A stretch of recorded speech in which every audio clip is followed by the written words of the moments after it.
7 दिन मानिए हम भी उतना अपने बारे में नहीं सोचते थे जैसे आप अपने बारे में नहीं सोचते हैं। और उसका कारण यह था कि हमें कोई गाइड करने वाला नहीं था, लेकिन आप लोगों को तो गाइड करने वाला है ना, आपका ये बड़ा भाई। बहुत सारे बच्चे कहते हैं ना कि सर जी हम बहुत प्रयास कर रहे हैं सर, लेकिन पढ़ने में मन नहीं लग रहा है। पढ़ने के लिए बैठते हैं सर, लेकिन मन करता है कि छोड़ो, किताब बंद कर देते हैं और चलते हैं कहीं बाहर, दोस्तों के साथ घूमेंगे। बच्चों, अगर इस प्रकार का प्रॉब्लम आपके साथ भी है तो हम आपको बता देते हैं कि ये प्रॉब्लम कभी ना कभी हमारे साथ भी जरूर रहा था, ठीक है ना। लेकिन उस समय इस चीज से हम भी उतने अच्छे तरीके से वाकिफ नहीं थे, हम भी उतना अपने बारे में नहीं सोचते थे जैसे आप अपने बारे में नहीं सोचते हैं। और उसका कारण यह था कि हमें कोई गाइड करने वाला नहीं था, लेकिन आप लोगों को तो गाइड करने वाला है ना, आपका ये बड़ा भाई। तो बाबू, आज जो इस वीडियो में आपको बताने जा रहे हैं उसको आप लोग बस ध्यान से सुनिए, ज्यादा नहीं।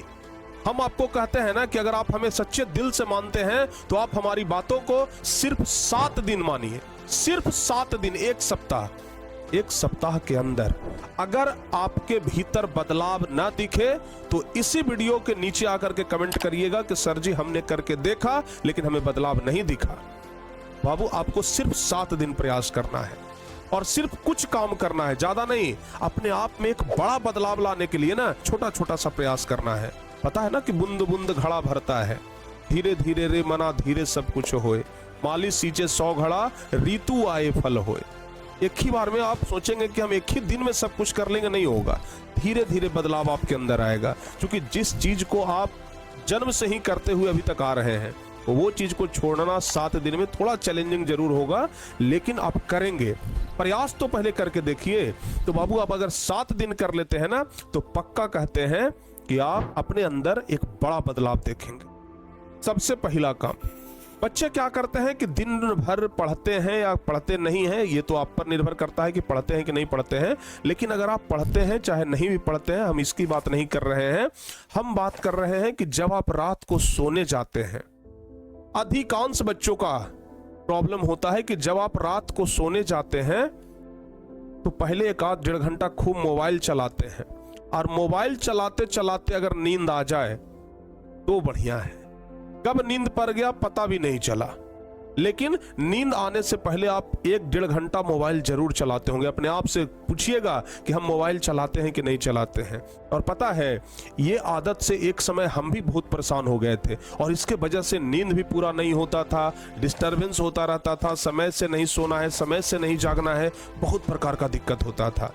फिर हमने अपने आप पर कंट्रोल किया कि नहीं भाई, हमें अब मोबाइल नहीं देखना है। जैसे ही बेड पे जाना है 2-4 मिनट अगर देख सकते हैं तो ठीक है, नहीं तो वो भी मत देखिए, आराम से रख दीजिए।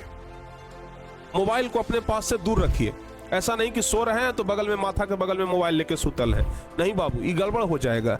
मोबाइल को थोड़ा सा दूर रखिए। अगर पास में रहेगा ना, हल्का एक वाइब्रेशन भी आएगा ना मोबाइल में, तुरंत आपका हाथ मोबाइल पे जाएगा, करे वाइब्रेशन हुआ, लाओ देखते हैं क्या हुआ। मोबाइल अगर दूर रहेगा तो आप बचेंगे उस चीज से।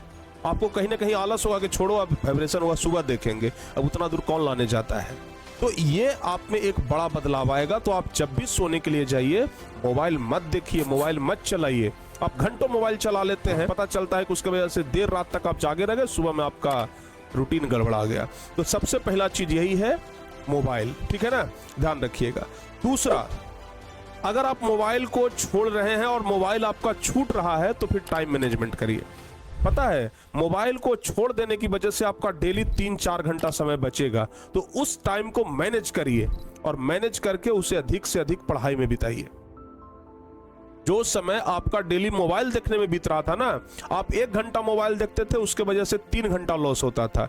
1 घंटा मोबाइल देखते थे, 2 घंटा सवेरे लेट से उठते थे। अब आपके पास 3 घंटा एक्स्ट्रा है, उसको मैनेज करिए और उस टाइम पर आप अच्छे तरीके से पढ़ाई करना शुरू करिए। उसके मन में कोई डाउट ना रह जाए। हम उसको कहते हैं कि हम तुम्हें पढ़ा रहे हैं, दम है तो भूल के दिखाओ, याद करके नहीं।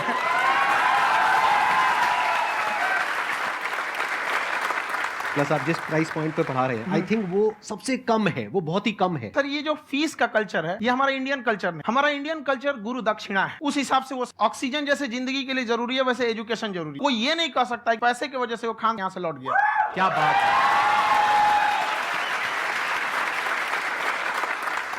मैंने देखा कि आपका ये जो चैनल है कि ये पिछले 3 साल के अंदर अंदर ही ग्रो किया है। हमको जब चैनल शुरू हुआ तो ये एक दिन में हम 4-5 वीडियो बनाए। एक हमको कुछ आता, आज भी नहीं आता इतना, तो हम देख के कैमरा वैमरा तो हम कंफ्यूज हो गए, बाप रे।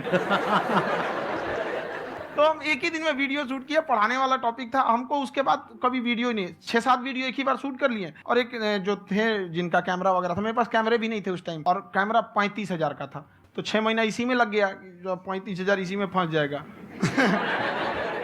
तो उनके कैमरे से शूट किए, उन्होंने कोई चार्ज लिया, उसके बाद हम छोड़ ही दिए।